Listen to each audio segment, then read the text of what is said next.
Hello दोस्तों, आ गई और एक ट्रिकी वीडियो के साथ। आज याद करेंगे केमिकल नेम्स ऑफ विटामिन, जो कि बिगनर्स को याद रखने में थोड़ा प्रॉब्लम होता है। तो चलिए स्टार्ट करते हैं। First of all, according to the solubility of vitamins, हम लोग विटामिन्स को दो तरीके से डिवाइड कर सकते हैं। Vitamin A, D, E and के, जिसको एडिक भी बोला जाता है, विटामिन एडिक, याद रखने के लिए। तो ये चार विटामिन्स फैट सल्यूबल हैं एंड बाकी जो विटामिन्स है वो वाटर सल्यूबल है।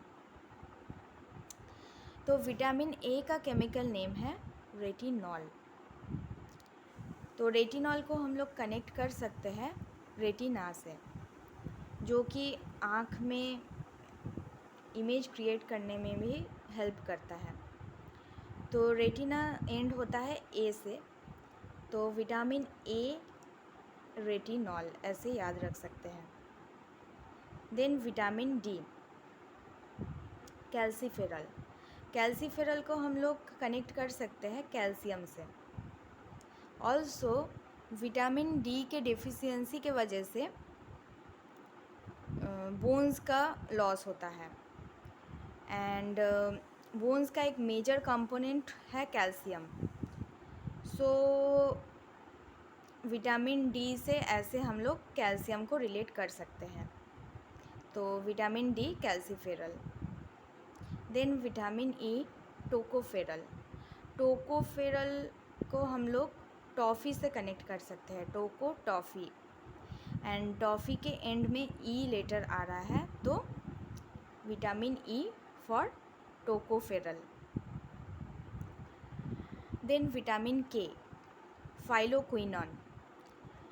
फाइलोक्विनॉन में क्वीन जो है उसको हम लोग क्वीन से रिलेट कर सकते हैं एंड के फॉर होता है किंग, तो किंग का अपोजिट होता है क्वीन।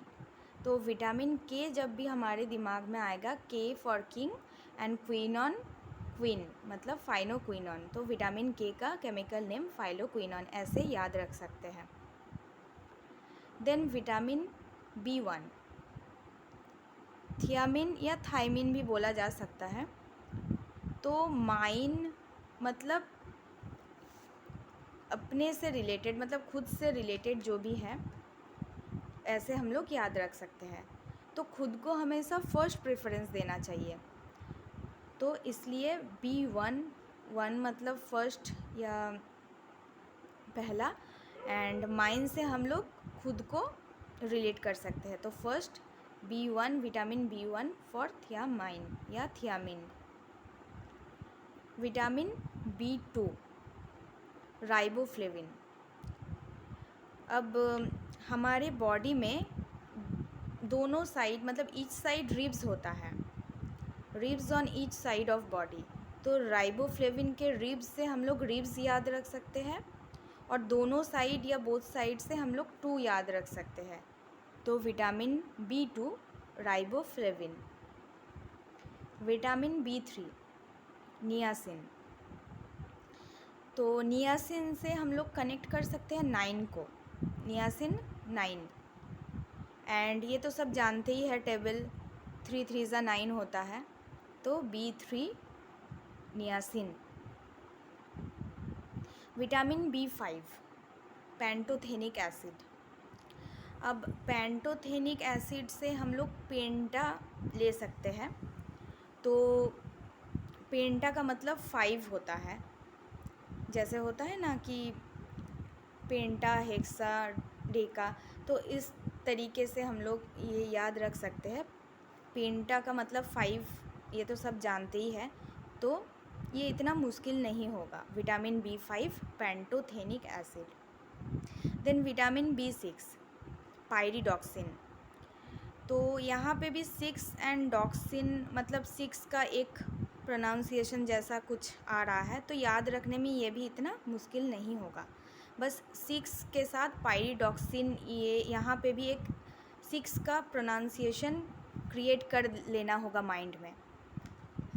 तो vitamin B6, pyridoxine. Then vitamin B7। अब 7 को अगर हम लोग स्पेल करें तो स्पेलिंग इसका होगा SEVEN 7। And S and N मतलब फर्स्ट और लास्ट लेटर अगर हम लोग ले तो SN होता है। एंड बायोटीन जो इसका केमिकल नेम है, उसमें जो टीन आ रहा है, टीन एक मेटल है जिसका केमिकल सिंबल भी SN होता है। तो यहाँ पे आप लोगों को ट्रिक तो मिल ही रहा है, और ये भी याद आप लोगों को हो जाएगा कि जो टीन का केमिकल सिंबल होता है वो SN है। स्टेनम, तो 7 SN एंड स्टेनम SN, ऐसे आप लोग याद रख सकते हो। तो टीन का जो केमिकल सिंबल है वो SN है, तो ऐसे बायोटीन आप B7 से रिलेट कर सकते हो। उसके बाद विटामिन B9, B9 से हम लोग याद रख सकते हैं B नेगेटिव करके, ऐसे B9 से B नेगेटिव।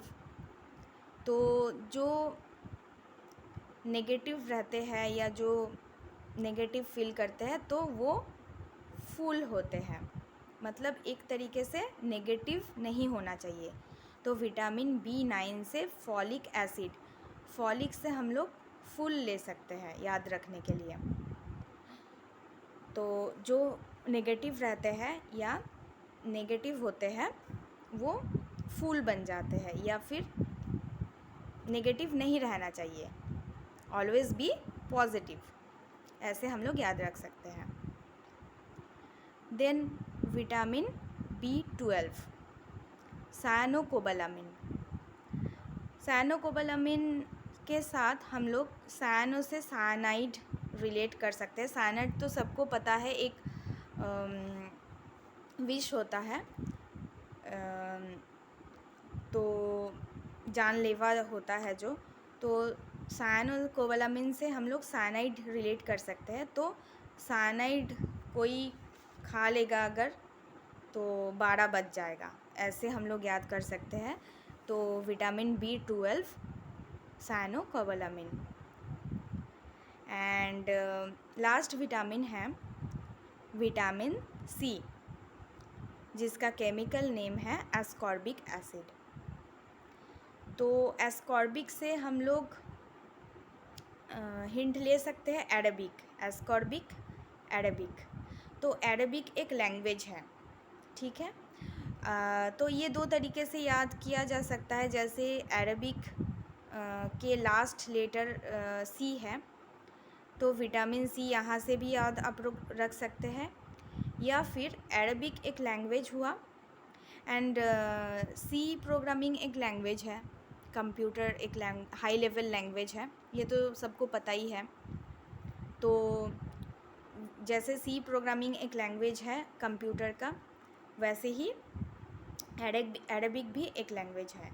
तो ऐसे अरबिक से एस्कॉर्बिक एंड C से,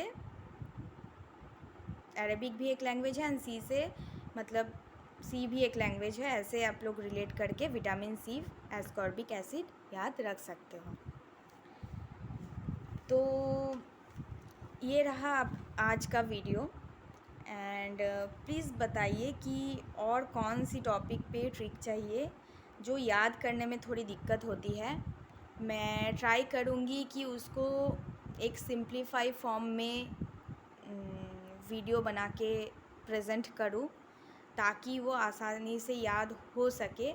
क्योंकि एक बार ट्रिक अगर दिमाग में आ जाए तो वो रिलेटेबल होती है पढ़ाई के टाइम याद रखने में, या जब हम लोग कोई MCQ क्वेश्चन में आंसर टिक करते हैं तो जल्दी याद आ जाए वो, एंड गलत ना हो, इसलिए हम लोगों को ट्रिक थोड़ी बहुत यूज़ करना ही चाहिए।